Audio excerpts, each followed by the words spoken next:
Chers amis, bonjour. Aujourd'hui au programme, les différents types de phrases suite. La dernière fois, nous avions parlé des phrases conditionnelles, des phrases interrogatives.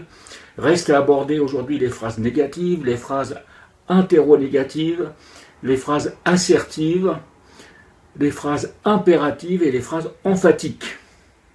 Et puis ensuite, nous procéderons au corrigé de l'exercice que je vous ai proposé lors de la dernière vidéo. Et pour terminer, je vous proposerai un nouvel exercice. Alors passons maintenant aux phrases négatives. La négation se fait en général en fin de phrase. Les négations, c'est non ou pas, c'est la même chose. Jamais, pas encore, rien. Bon, il y en a peut-être d'autres aussi que j'oublie. Et ces signes négatifs s'accompagnent toujours d'un mouvement de tête négatif. Par exemple, bien lui ne travaille pas. Lui, il ne fait rien. Donc voilà en ce qui concerne les phrases négatives. Les phrases interronégatives, alors c'est pas très facile à faire puisqu'il y a deux mouvements de tête. L'interrogation va se faire par un petit haussement de tête et un haussement de sourcil ou un froncement de sourcil selon les cas, à voir la leçon précédente, et puis accompagné également d'un nom de la tête. Exemple, ben toi, tu ne travailles pas. Alors voilà, il y a la négation, mouvement négatif de la tête, haussement de sourcil en même temps. Donc pas facile, mais à répéter. Notez que pour le signe non, ce signe peut également être complètement zappé. On peut se contenter d'un nom de la tête. Par exemple, au lieu de dire « je n'ai pas faim », ben on peut dire « j'ai pas faim ». Ou alors, au lieu de signer « pas grave », je peux signer « pas grave ». Ça simplifie quand même les choses. Passons maintenant aux phrases assertives. Ce sont des phrases pour insister. Exemple, vous me demandez, mais toi, signer peu, et là vous doutez. Et là, moi, je vais insister, je vais dire oui, oui, oui, moi, signer peu. Et avec un mouvement de la tête qui rappelle le mouvement du petit chien à l'arrière des voitures, un mouvement continu de oui, oui, oui, oui, oui, moi, signer peu. Pas facile non plus à faire. Ensuite, il y a les phrases impératives. Alors là, c'est facile. On va inviter quelqu'un gentiment à s'asseoir, on va dire, allez, viens, assieds-toi. Et puis un enfant qui refuse de s'asseoir, ça fait 3-4 fois qu'on lui dit, viens t'asseoir, il ne s'assied pas, on va dire, ah, assieds-toi. Ça va être un geste un peu plus agressif. Ou alors, allez, mange, mange, mange. Voilà. Donc, geste plus agressif pour, disons, traduire une phrase impérative pour donner un ordre. Ensuite, phrase emphatique. Je regarde si je n'oublie pas au passage. Non, phrase emphatique avec un thème au début. Je m'explique. J'ai par exemple signé café et là je vais faire un petit mouvement de tête, un petit haussement de sourcil. Ça veut dire que c'est le thème de ma phrase. Le café, c'est l'objet important de ma phrase.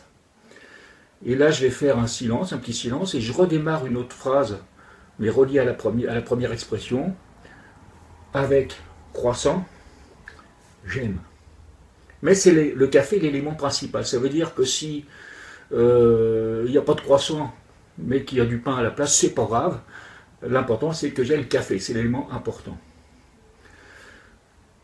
Alors, une phrase emphatique, ça permet aussi de savoir qui fait quoi. Si je signe l'oiseau, le serpent mange, on ne sait pas trop finalement si c'est le serpent qui mange l'oiseau ou si c'est l'oiseau qui mange le serpent. Pour éviter toute confusion, on va mettre en premier lieu l'objet ou le personnage passif, l'oiseau, petit mouvement de tête, haussement de sourcil qui indique que là c'est une phrase emphatique, le thème c'est l'oiseau, oiseau, un silence, le serpent mange. Et là on sait que c'est le serpent qui mange l'oiseau.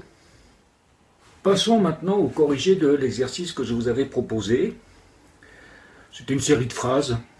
Première phrase, le patron revient le 1er février. Le 1er février, c'est un signe de temps défini, donc forcément en début de phrase. Je vais donc signer le 1er février, le patron revient. Prochaine phrase.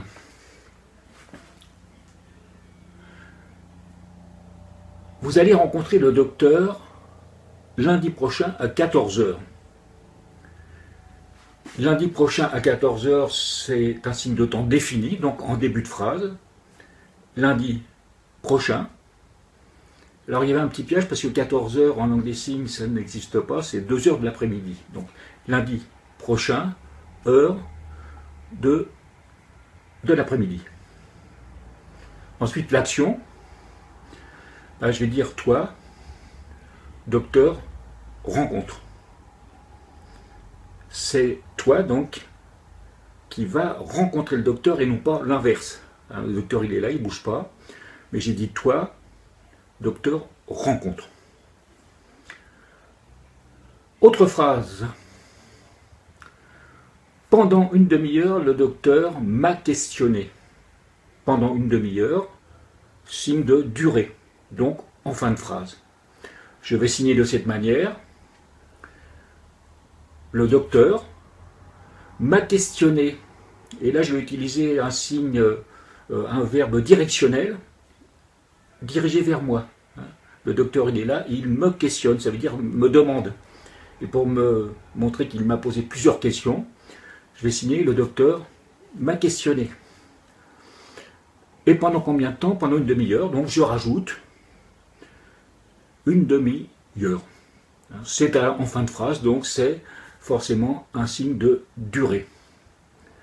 Et la dernière phrase, il faut se laver les dents tous les jours. Tous les jours, c'est un signe de durée, enfin un signe répétitif, voilà, exactement, répétition d'une action. On est sur la ligne du temps, tous les jours, et ces signes se placent où on veut finalement. On peut mettre en début de phrase, en fin de phrase. On ne peut pas les confondre avec autre chose. Et je vais signer par exemple, tous les jours. Voilà. On comprend tout de suite le geste, tous les jours. Voilà. Il faut. Ou alors, il faut, tous les jours. Donc voilà, en ce qui concerne la correction de ce devoir, de cet exercice que je vous avais proposé. Je vous en propose maintenant un autre qui sera corrigé lors de la prochaine vidéo. Il s'agit d'un proverbe basque qui dit qu'un visage qui ne rit jamais est le témoin d'un cœur mauvais. Il y a quelques pièges dans cette phrase au niveau de l'interprétation.